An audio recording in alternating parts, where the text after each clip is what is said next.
Reason सामने आ रही है मैच को हारने की। तो आज के शो में हम जानने की कोशिश करेंगे कि क्या ये सरफराज की कप्तानी है जो काफ़ी लैकलस्टर दिखी, क्या ये टीम का ओवरऑल कॉम्बिनेशन है, सिलेक्शन के प्रॉब्लम्स हैं, क्या ये स्पिनर्स की अच्छी परफॉर्मेंस ना होने की वजह से हुआ है या लैक ऑफ इंटेंट है प्लेयर्स की तरफ से। बिकॉज हमने देखा कि 4 दिन तक शायद पाकिस्तान ऐसा लगा कि मैच जीत जाएगा, 5वें दिन ऑस्ट्रेलिया ने ओवरऑल 140 ओवर्स बैटिंग करके ये मैच ड्रॉ करने में कामयाब हुई और 8 विकेटें उनकी गिरी, आखिरी 2 विकेटें ना गिर सकी। So we'll see, we'll try to find out in today's show कि क्या स्पेसिफिक रीजंस हैं जिसकी वजह से पाकिस्तान की परफॉर्मेंस अपनी होम कंडीशंस में, चाहे हम यूएई में खेलते हैं लेकिन अब हम उनको अपनी सेकंड होम कहते हैं यूएई की कंडीशंस को, और बड़े अच्छी परफॉर्मेंसेज होती थी हमारी मिसबाह उल हक की कप्तानी में। और पिछली जो ऑस्ट्रेलिया की सीरीज़ थी यूएई में वो हमने बिल्कुल वन साइडेड ऑस्ट्रेलिया को मारी थी और उस वक्त ऑस्ट्रेलिया की माइकल क्लार्क भी थे, स्टीव स्मिथ भी थे और डेविड वार्नर भी साइड में थे। सो बड़ी लैकलस्टर परफॉर्मेंस पाकिस्तान की तरफ से, और ऑस्ट्रेलिया से हारना या ड्रॉ करना, और ये कहना गलत ना होगा कि ये ड्रॉ भी होना ऑस्ट्रेलिया के लिए एक तरह से जीत है, बिकॉज 4 दिन तक पाकिस्तान ऐसा लग रहा था कि मैच जीत जाएगा। सो आज के शो में हम ये सारी चीज़ें डिस्कस करेंगे। हमारे साथ हैं पाकिस्तान के साबिक टेस्ट कप्तान, पाकिस्तान के साबिक टेस्ट क्रिकेटर मोइन खान साहब। मोइन खान साहब, thank you so much for being on the show. Moin भाई, जैसे मैंने कहा कि परफॉर्मेंस बुरी रही और उसकी बहुत सारी रीजंस हो सकती हैं, और हमने पहले भी बात की थी कि सिर्फ 2 टेस्ट मैचेस के लिए 18 प्लेयर्स के होने के बावजूद, अगर मैं आप साबिक टेस्ट सेलेक्टर भी रहे हैं पाकिस्तान टीम के लिए, सो आपको लगता है कि 18 रुकनी टीम में से हमने सबसे पहले जो 11 सेलेक्ट किए, क्योंकि वहाब रियाज की सिलेक्शन में बहुत सारे क्वेश्चन हो रहे हैं, do you think we went in the game with the right combination? Well, I think मेरा नहीं ख्याल कि जब आपके पास जाहिर सी बात है, जब एक अनाउंस हो जाती है टीम, पहली बात तो ये है कि 18 रुकनी टीम नहीं होनी चाहिए होम मैचेस के अंदर, होम सीरीज के अंदर। 2 टेस्ट मैचेस के लिए, जी हाँ, 2 टेस्ट मैच की सीरीज़ खेल रहे हैं और ज़्यादा से ज़्यादा 14 लड़के सेलेक्ट होने चाहिए थे। और आपने देखा कि जिस तरह हफीज़ की सिलेक्शन हुई है, बाद में वो टीम में आते हैं एज 18वें खिलाड़ी और फिर 11 में आ जाते हैं। But anyhow, I think Pakistan played really well in this test match, specially दोनों ओपनर्स ने आउटस्टैंडिंग ओपनिंग पार्टनरशिप दी, आपको एक ऐसा फाउंडेशन क्रिएट किया जिसमें आपके दूसरे बैट्समैन भी बाद में, जिसमें आरिफ, सोहेल, असद, इन लोगों ने अच्छी बैटिंग की, प्रेशर के बगैर बैटिंग की। कि आप हावी हो गए थे पहले ओपनिंग स्टैंड में इतना बड़ा देके, फिर बिलाल ने जो फर्स्ट इनिंग में बॉलिंग की आउटस्टैंडिंग, जिस तरह बॉलिंग हुई है, मेरा ख्याल है आउटस्टैंडिंग बॉलिंग के पहले इनिंग्स में 6 आउटस्टैंडिंग बॉलिंग में भी कह रहा हूँ। और यही आई थिंक चीज़ होती है जो जिस तरह हमने डोमिनेट किया थ्रू आउट। बट आखिरी दिन नो डाउट आई थिंक हमें प्रेस करना चाहिए सबसे पहले कि ऑस्ट्रेलियन बैटिंग ने बहुत अच्छा रिस्पॉन्ड किया ऐसी पिच पे जहाँ पे तवक्को यही की जाती थी बआसानी पाकिस्तान मैच जीत जाएगा। उस्मान ख्वाजा ने, पेन ने, हेड ने बैटिंग की, आती उसको प्रेस जरूर करना पड़ेगा और एक्सेप्ट करना पड़ेगा कि दे उसी पे सिलेक्ट करें और उसी पे बेहतरी आएगी। आप जरूरी नहीं कि आप T20 में बहुत अच्छा परफॉर्म करें, नंबर 1 है तो आप टेस्ट में जो मर्जी करें, ऐसा नहीं होता। वनडे में अगर आपकी बुरी परफॉर्मेंस हुई तो आप सोचें क्यों बुरी परफॉर्मेंस हो रही है। बिल्कुल सही बात। तो टेस्ट की अकॉर्डिंगली मैं समझता हूँ परफॉर्मेंस वाइज सिलेक्शन नहीं हुई है।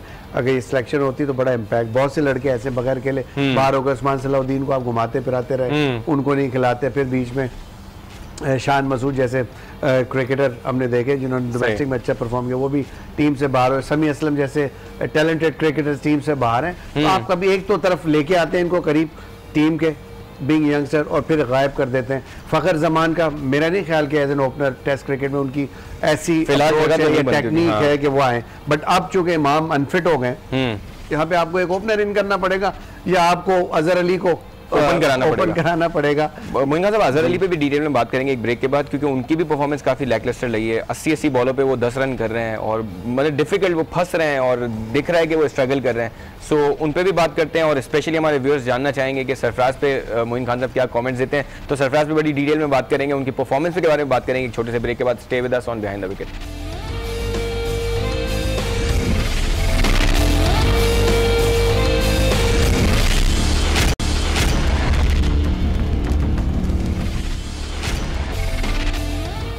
खुशामदीद after the break on Behind the Wicket. Break पे जाने से पहले हम कुछ परफॉर्मेंसेस की बात कर रहे थे पाकिस्तानी टीम की तरफ से कि आया ये परफॉर्मेंसेस हमारी बुरी हैं या ये ऑस्ट्रेलिया की बहुत अच्छी परफॉर्मेंस है जिसकी वजह से ये मैच 5वें दिन में जाके ड्रॉ हुआ और 5वें दिन पाकिस्तान 7 विकेटें लेने में नाकाम रहा 5वें दिन की विकेट पर। और यासिर शाह जैसे बॉलर जो हमें काफ़ी मैचेस जिताते रहे, उन्होंने उस दिन भी 4 विकेटें ली उनका सब। लेकिन हम बैटिंग की बात कर रहे थे, हमने देखा हारिस सोहेल ने अपनी पहली सेंचुरी स्कोर की, हफीज़ ने कम बैक करके एक अच्छी सेंचुरी स्कोर की, और इमाम की भी तारीफ़ की जाए बिकॉज उन्होंने भी अच्छा स्टैंड दिया पाकिस्तान को।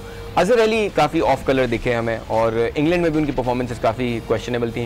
डू यू थिंक कि वो टीम में जेल नहीं कर पा रहे, या आपको लगता है कि डोमेस्टिक की परफॉर्मेंसेस भी उनकी इतनी नहीं है?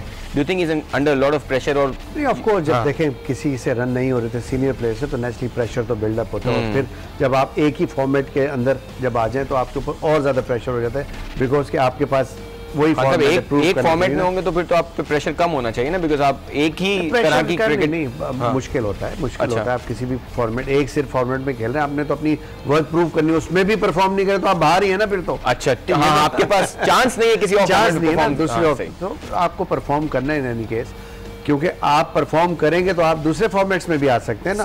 सो आई थिंक प्रेशर बहुत ज़्यादा होता है, और ऐसे टाइम आते हैं फॉर्म आउट ऑफ फॉर्म हो जाना एकदम अचानक। अजहर ने नो डाउट बड़े बड़े रन्स किए हैं, बट वो जिस तरह स्ट्रगल कर रहे हैं, जिस तरह फंसे हुए, उससे निकलने के लिए थोड़ा सा हल्की सी एग्रेसिव अप्रोच अपनानी पड़ेगी, रन्स के पीछे जाना पड़ेगा, बिकॉज कि ये पिचेस ऐसी हैं, यहाँ पे रन बन रहे हैं। सही है, ग्राउंड ऐसे रन बन रहे हैं, बॉलिंग ऐसी उस पर रन बन रहे हैं। ऐसा नहीं है कि आपको पिच से बॉलर को बहुत हेल्प मिल रही है, टर्न हो रहा हो या लंबा स्विंग हो रहा हो, सीम हो रहा हो, ऐसी बात नहीं है। तो ऐसे में पॉजिटिव क्रिकेट खेलें आप। पॉजिटिव क्रिकेट नहीं खेलेंगे आप, जितना मर्जी 200 बॉलें खेल लें और आपने 20 रन बनाए तो कोई फायदा नहीं किया। और टीम के पॉइंट से बिल्कुल अग्री करता हूं कि पाकिस्तान कहीं पॉजिटिव नहीं दिखा, कहीं अर्जेंसी नहीं दिखी। हमने 5वें दिन भी देखा कि हम वेट करते रहे कि ऑस्ट्रेलिया खुद विकेट कंसीड करेगा। सिमिलरली जब हम बैटिंग में हम पूरी तरह हम हावी थे ऑस्ट्रेलिया पे, हमारे अजहर अली जैसे प्लेयर आके 80 बॉलों पे 18 रन कर रहे हैं, मतलब they had to take the game away from Australia from there, वहां से तेज खेलते थोड़ा सा और दिखाते। हमारी बैटिंग अनफॉर्चुनेटली देखिए हमें बहुत टाइम मिलना था इसमें, कि हमारे बैट्समैन सेकंड इनिंग में आके तेज खेलते रन, इतना फंस के खेलें, उसमें टाइम बहुत ज्यादा कंज्यूम हो। नॉर्मल क्रिकेट खेलें, अगर आपको 20 ओवर मिल जाते तो आप मैच जीत जाते। बिल्कुल नॉर्मल क्रिकेट के मेरा ख्याल है सरफराज को आना चाहिए था। सरफराज पे आप आगे अच्छी बात है, सरफराज की बात कर लेते हैं। सरफराज को आना चाहिए था बैटिंग करने के लिए, ठीक है, क्योंकि वहां पे जरूरत थी ऐसे प्लेयर की जो स्ट्राइक रोटेट करता चलाता मैच को। यू नो वहां पे तो आपने ऐसे प्लेयर भेज के अपने ऊपर प्रेशर हावी कर लिया जो स्ट्रगल कर रहे थे ऑलरेडी। कोई जरूरत नहीं थी आप अजहर अली को वहां भेजते, सरफराज वन डाउन आ जाते, हमने नाइट वॉचमैन भी भेजा, जरूरत नहीं थी अब्बास की भी भेजने की जरूरत नहीं थी। इतना आप हावी हुए हुए थे, इतना ह्यूज आपके पास मार्जिन था स्कोर का, तो वहां पे आप नॉर्मल जेन्युइन बैट्समैन के साथ जाते, सरफराज खुद आ जाते, अपनी भी परफॉर्मेंस करते, वो टीम को भी लेके चलते, you know. So strategy wise वो बेहतर मूव होता, वो नहीं आए, आई डोंट नो क्यों नहीं आए, बट आना चाहिए था उनको। टीम की उस वक्त मेरा ख्याल है कि जरूरत थी कि उनको वहां पे बैटिंग करनी चाहिए थी। मतलब हम सरफराज की, क्योंकि आप सरफराज पे आ ही गए, सरफराज की परफॉर्मेंस काफ़ी क्वेश्चनेबल लगी। हमने देखा उन्होंने स्टंप्स मिस किए, उनकी जो कप्तानी में जो एक नेगेटिव अग्रेशन था उस पर बहुत सारे हमारे सीनियर प्लेयर्स ने, वकार यूनुस ने बताया भी कि वो गलत है, वो इस तरह प्लेयर्स के साथ बिहेव नहीं करना चाहिए। एंड आई एम श्योर वकार यूनुस जैसा प्लेयर पाकिस्तान के फेवर में ही कोई बात करेगा। सिमिलरली हमने देखा कि उनसे स्टंप्स मिस हुए, उसके साथ उनसे रन्स नहीं हुए, और हमने देखा यासिर शाह जैसे बॉलर अगर एक रिव्यू के लिए वो बात कर रहे हैं उनसे तो उन्होंने उसको इग्नोर किया, और हारिस सोहेल की बॉल पे उन्होंने रिव्यू ले लिया। Do you think all of these things were very negative? और नेगेटिव नहीं कहेंगे, देखिए मैच में आप हर चीज अच्छे के लिए कर रहे होते, पहली बात तो ये आपकी इंटेंशन नेगेटिव नहीं होती। नेगेटिव उस सूरत में होती जब आप डरे हुए होते, फिर आप डिसीजन नहीं ले पाते, हारने का डर। इसमें हारने की तो कहीं गुंजाइश ही नहीं थी पाकिस्तान के लिए। खान साहब सॉरी टू से, लेकिन नेगेटिविटी वहां से दिखी। आप वहाब रियाज जैसे बॉलर को अगर आपने टीम का हिस्सा बनाया है, then you have to show some confidence on that player. मैं इस चीज को देखें, सरफराज को मैं पर्सनली भी ये बात कर चुका हूँ। I think he should take the initiative to select the team, the 11।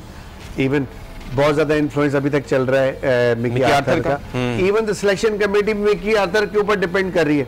आपको पता है कि हफीज की सिलेक्शन कैसे हुई? हफीज की सिलेक्शन के अगेंस्ट है मिकी आर्थर। टेस्ट मैच में इंजमाम ने स्टेप लेके उनको डाला टीम के अंदर, यू नो। सो ये चीजें गलत हो रही हैं पाकिस्तान। कोच को ऑथराइज नहीं, कोच का काम है कोचिंग करना, स्ट्रेटजी बनाना, कप्तान के साथ मिलकर मेन जो इंपॉर्टेंट रोल प्ले करता है वो कप्तान है। खान साहब हमने अपने शो पे पूछा था सरफराज से, और स्पेसिफिकली ये सवाल किया था कि बहुत सारी चीज़ें जो हैं वो कोच की वजह से गलत हो रही हैं टीम में, और वो बाहर सारे एक्सपर्ट्स को दिख रही हैं, क्या उसमें कोच की गलती है और आप उसमें नहीं बोलते? उन्होंने क्लियरली बोला कि नहीं, हर चीज़ में मैं और मिकी आर्थर मिल के फैसला करते हैं। सो अगर सरफराज खुद अग्री करते हैं कि मिकी आर्थर जो कर रहे हैं वो उसमें मेरी भी यस है, तो फिर तो आप कोच को फिर नहीं देखें, बात ये है कि मीडिया में आप नहीं करते बात आके ना, मीडिया में आप बैक करते हैं अपने कोचेस को, अपने प्लेयर को आके, लेकिन जब आप अपने कोचेस को, अपने सिलेक्शन कमेटी को आके नेगेटिव बात करेंगे, उनके खिलाफ बात करेंगे, तो गलत इम्पैक्ट जाएगा, गलत मैसेज जाएगा पूरी कौम को। ठीक है, ये चीज़ें बंद कमरे में होती हैं, करनी चाहिए। आप ज़रूर जो मर्जी बयान दे दें, पॉजिटिव बयान दे दें मीडिया के अंदर आके, बट बैठे तो सही, सोचे तो सही कि मीडिया अगर बात कर रहा है तो क्यों कर रहा है। सही है, आप गलतियों का आपको लगता है कि सरफराज जो है वो विलिंग होंगे कि जुनैद को खिलाएं, और ये मैं नहीं कह रहा कि वो विलिंग होंगे कि नहीं होंगे, बट विलिंग होना चाहिए था उनको, बिकॉज कि आपने देख लिया था कि एक प्लेयर जिसको बहुत अरसे से सब कह रहे थे खिलाओ खिलाओ खिलाओ, आपने आमिर को चांस दिया, बिल्कुल सही चांस दिया, और जब जुनैद को चांस दिया बिल्कुल सही चांस दिया, बट जुनैद को वहां से कंटिन्यू कराना था, क्योंकि वो उसने प्रूव करना है अपने आप को, अपनी स्ट्रेंथ को, अपनी प्रेजेंस को, अपनी सिलेक्शन को प्रूव करना है उसने। तो उसको मौका दे देना आप पूरा। जब एक प्लेयर आपके अंदर नजर आ रहा है, वो इतनी जान मार रहा है, वहाँ सिलेक्शन कमेटी क्या कर रही है, सो रही है क्या? सही है। बिकी की बात क्यों सुन रहे हैं आप? बात यह है कि वो स्ट्रेटेजी बनाए टीम को लड़ाने की सिर्फ, ठीक है ना। टीम सेलेक्ट करना कप्तान और चीफ सेलेक्टर का काम है, इसमें कोच का इन्फ्लुएंस नहीं होना चाहिए। हाँ, इनपुट जरूर लेना चाहिए, बट उस थॉट को अपने ऊपर हावी नहीं करना चाहिए। ये सिलेक्शन कमेटी का डोमेन है, सिलेक्शन कमेटी को लेना चाहिए इनिशिएटिव। इंजमाम हमेशा कहते हैं कि मैं कप्तान को सपोर्ट करता हूँ, तो कप्तान को चाहिए, कप्तान डिसीजन ले टीम में।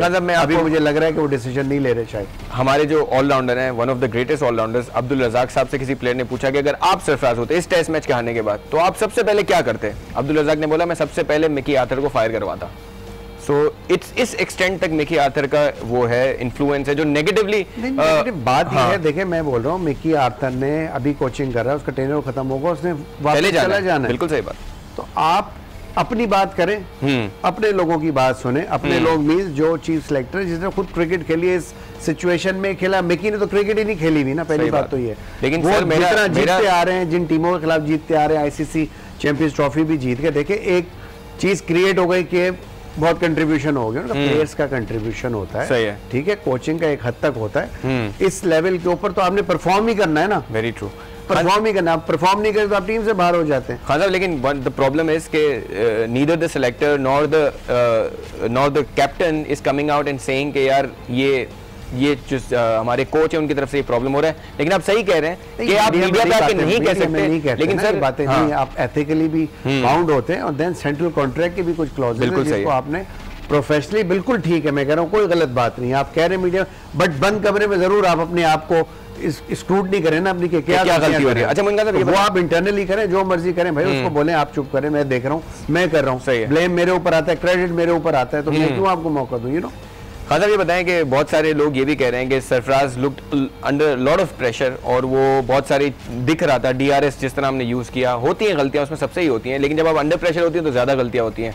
बहुत सारे हल्कों का ये भी कहना है कि सरफराज की कैप्टनसी इतनी बुरी थी इस मैच में कि शायद ये भी क्वेश्चन होना शुरू हो गया है कि is he good enough for the longer format. आपको लगता है कि थोड़ा सा रेस्ट मिलना चाहिए? अब जब उसको बनाया था तो सब बहुत खुश थे कि एक अच्छा कप्तान मिल गया, एक अच्छे प्लेयर को बनाया, एक मैच खराब नहीं होता या थॉट बदल सर, तीसरा टेस्ट मैच ऐसा नहीं है, थोड़ा टाइम देना चाहिए। तीसरा टेस्ट मैच में अगर वो कप्तानी आप कह रहे हैं तीसरे में कर रहा है तो टाइम देना चाहिए। 3 मैचेस एक कप्तान के लिए कुछ नहीं होते। हमने ग्रूम किया उसको एज अ कैप्टन, हमने अंडर 19 से उसको लेके चले थे, तो थोड़ा मौका देना चाहिए। ऐसी बात नहीं है, बात ये कि उस वक्त वो नेचुरली अंडर प्रेशर होगा कि अपनी परफॉर्मेंस अच्छी नहीं हो रही, टीम फंसी हुई है, डाउटफुल हो जाता है इंसान जब अपनी परफॉर्मेंस नहीं होती, अपने डिसीजन लेते हुए, तो नेगेटिविटी आती है। उससे निकालना किसका काम है? कोच सो रहा है, फिर कोच कंट्रीब्यूट करे ना, यहाँ पे कोच लिफ्ट करे उसके मोराल को, यू नो। तो ये भी इंपॉर्टेंट चीज है। चीफ सेलेक्टर बात करे सरफराज से, मोरल बूस्ट करे थोड़ा सा, ताकि उनका लिफ्ट होगा तो टीम खुद ब खुद बेहतर आ जाएगी। बट ओवरऑल मेरा नहीं ख्याल कोई ऐसे ब्लंडर्स हो गए सरफराज ने ऐसे कर दिए कि एक मैच के ऊपर ड्रॉ हुआ और उस पर हम कप्तानी की बातें शुरू कर दें। ये रोज बातें होती हैं, कप्तानी से उसको हटा दो, कप्तानी हाँ वो कप्तान होना चाहिए, एक मैच हारते हैं कप्तानी से हटा दो। एक पैकेज पे आते हैं, स्टेबिलिटी होनी चाहिए। जब हमने डिसाइड कर लिया वो अच्छा कप्तान है, सब ने किया, ये मैंने नहीं किया। मैं तो कहता हूँ हमेशा, मैं उसकी फेवर में इसलिए बात करता हूँ बिकॉज आई मेंट कि वो अच्छा है, वो कैपेबल है, वो कर सकता है, वो डिलीवरी उसने करके आपको दिखाया तीनों फॉर्मेट्स के अंदर। बिल्कुल सही है। सो मोइन खान साहब का पॉइंट ये है कि we should stick with Sarfaraz और थोड़ा सा कॉन्फिडेंस को और मिलना चाहिए, and that's the right comment के थोड़ा टाइम और मिलना चाहिए। It's only 2 test matches that we have lost और एक ड्रॉ हुआ ऑस्ट्रेलिया के साथ। एक पैकेज देखते हैं। एक रीजन हमने ये भी सुना कि डीआरएस को जो हमने रिव्यूज हमने नहीं लिए या लिए वो गलत लिए, सो वो रिव्यूज भी हमें काफी कॉस्ट किए। खान साहब एक पैकेज देखते हैं कि वो रिव्यूज में कितनी गलती हुई और सरफराज से क्या मिसिंग्स हुई इस टेस्ट मैच में, वो भी एक देख। तो ये गलतियां तो होती हैं, आप इंटेंशनली तो नहीं ले रहे, बट जैसे अंपायर पे हमने देखते हैं कि ये जो डीआरएस सिस्टम या टेक्नोलॉजी आई क्यों आई है, ये इसीलिए आई है ना कि अंपायर से नेकेड आई में भी गलतियां होती हैं। सो इसी तरह प्लेयर्स भी हैं, प्लेयर से भी गलतियां हो सकती हैं, बट टाइमली गलती, जैसे एक मैच में कोई मौका यानी कहना चाहिए कि मैच का डिसीजन ही कोई नहीं, उस वक्त कैच छूट जाए, और एक मैच जिस वक्त आप जीत रहे हो उस वक्त कैच छूट जाए, तो दोनों की वैल्यूज अलग हो जाती है। तो इस मैच में हम जो इतना बात कर रहे हैं वो उसकी बात है कि मैच जीता हुआ मैच था हमारा, इसलिए हमें फील हुआ कि पाकिस्तान ने गलतियां की हैं। सही है। अगेन बात यही कि एक तो सरफराज का आउट ऑफ फॉर्म होना थोड़ा सा सही है, तो डाउट क्रिएट करता उनकी कि मैं लूं ना लूं। यासिर शायद स्ट्रगल कर रहे थे, अब अल्लाह करे सरफराज अपनी फॉर्म में वापस आ जाए, वरना बहुत सारे मैचेस कॉस्ट हो जाएंगे। होता है, ये हिस्सा है, बट ये दोनों को लेना चाहिए। सरफराज को आई थिंक इनिशिएटिव लेना चाहिए कि ये अगर वो समझ रहे हैं इमीडिएटली उनको लेना चाहिए, इसके ऊपर क्लियर होना चाहिए, यू नो, कि वेट नहीं करे यार यासिर ले ले या मैं, भाई आप कप्तान हैं, आप विकेट कीपर हैं, आप लें, खुल के लें, कोई अभी डाउट नहीं है, आपके ऊपर सब भरोसा करते हैं, यू नो।